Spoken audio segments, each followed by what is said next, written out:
YouTube. In this video, we will be discussing how to pop the hood of the Kia Soul. If you found this helpful, make sure you leave a like, consider subscribing, and without further ado, let's get into it. So what you're going to do is make your way over to the driver's side of the Kia Soul, and where your left foot usually is, you will see a lever right here. That lever has the correct icon to pop the hood, and you will hear it when you pull the lever up. There it is.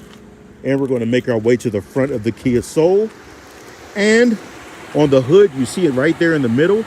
That has a peak. There's a peak right here on the hood. You're going to put your hand on the right side of the peak, and you will find the lever right there. Go ahead, pull that lever to the left. That opens the hood. And there's the lever right there. That's it. That's all. It's very simple.